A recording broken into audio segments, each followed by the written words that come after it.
Preguntarle, ya la reforma para la Guardia Nacional fue aprobada por la mayoría de los congresos.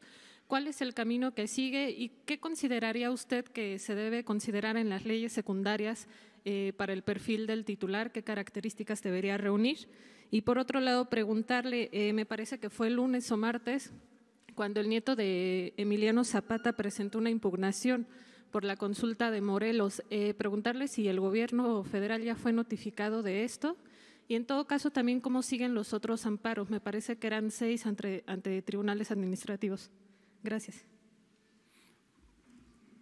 Bueno, acerca de este recurso no tenemos todavía información, es un trámite que se va a seguir. Ya expresé que vamos a desahogar todos los procesos legales, no podemos violar un amparo, tenemos que esperar a que el Poder Judicial resuelva en definitiva sobre este asunto. Vamos a ser respetuosos de la legalidad. Ya se hizo una consulta, el resultado fue favorable a que opere la planta, pero existen estos procesos legales y los tenemos que desahogar. Lo otro que me preguntaste es… ¿Cuál es el camino que sigue? Bueno, ya se podría publicar la reforma porque ya se cumple con el requisito, ya fue aprobada por las dos cámaras federales, por el Congreso de la Unión y por la mitad más una de las legislaturas locales, como es una reforma constitucional, esa es la exigencia. Good morning. Thank you very much for taking my question. My name is Dan Harris. I'm from ABC News. We've been following closely the case of Lucy Diaz, one of the most prominent mothers in this country involved in the search for the disappeared. And when you take a look at her case, it's clear there are many outstanding leads, and her allegation is that the police are simply refusing to follow up on these leads. So I have a two-part question. First, if somebody of her level of education and with her resources can't get justice in this country, can anybody? And two, would you commit here and now to using your new power to taking a look at her case to see if you can move it forward? Thank you. La pregunta es, presidente, hemos seguido de cerca el caso de Lucy Díaz, una de las mujeres más prominentes en cuanto a búsqueda de desaparecidos, el colectivo Solecito. Mirando a su caso, es claro que hay evidencias muy claras y Lucy dice que la policía simplemente se niega a dar seguimiento. La pregunta es, si alguien como Lucy, con ese nivel de educación y recursos, no puede obtener justicia en este país, ¿cómo alguien podría obtenerla? La segunda pregunta es, ¿usted se compromete en este momento y ahora para usar su nuevo poder para ayudar a Lucy a sacar adelante su caso? Sí, está tomando nota Jesús Ramírez, que es secretario coordinador de comunicación social del Gobierno de la República, para establecer comunicación con la Secretaría de Gobernación, que ahora tiene como función principal la protección de los derechos humanos. Anteriormente la Secretaría de Gobernación era la encargada de el orden en el país, la política interior, y durante mucho tiempo fue la encargada de coordinar la persecución, llevar a cabo actos autoritarios del Estado mexicano. Ahora, como parte de la transformación que se está llevando a cabo en el país, esa secretaría se ha convertido en la Secretaría de la Protección y de la Defensa de los Derechos Humanos.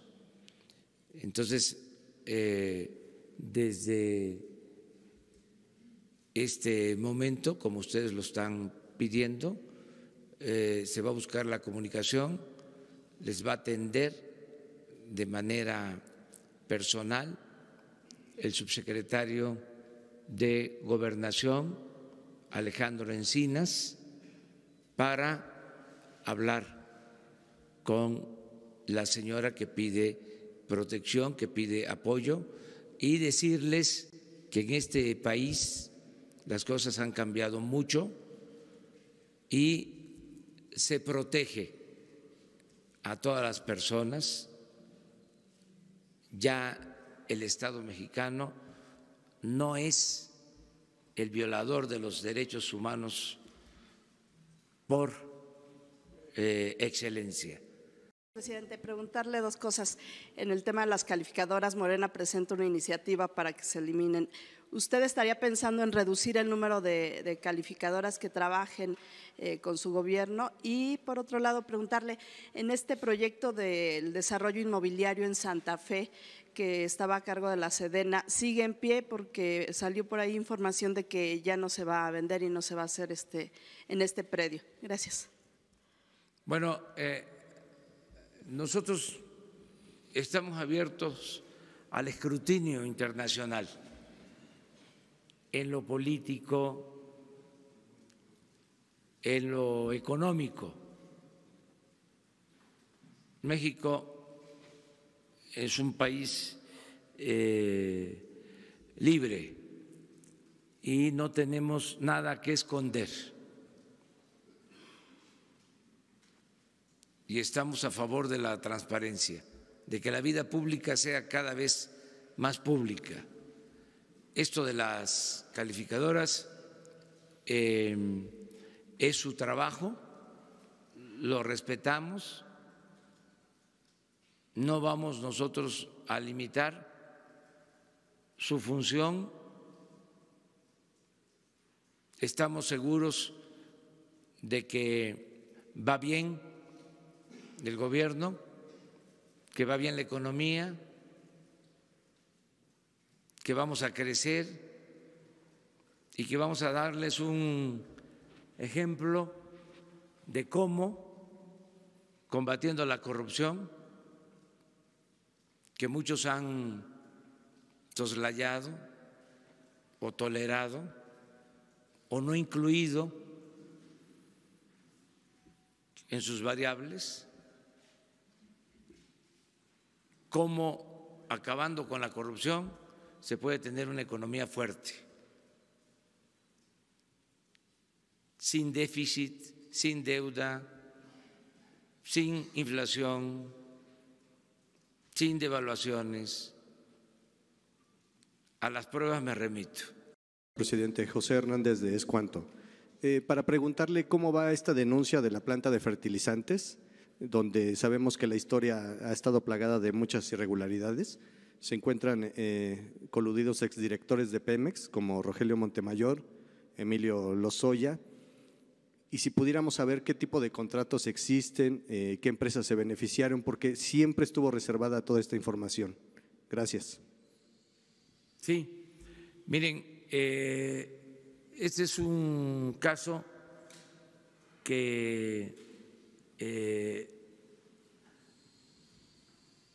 ha ameritado el que se haga una investigación por parte nuestra y se presente una denuncia formal a la Fiscalía General, porque se trata de operaciones de mucho dinero que se llevaron a cabo en la pasada administración. Se compraron plantas de fertilizante. Hay el caso de una planta que estaba en desuso, abandonada, Y cuando se firmaron los acuerdos de cómo se llamaba eso que utilizaron para… No, el plan cuando todos los partidos firmaron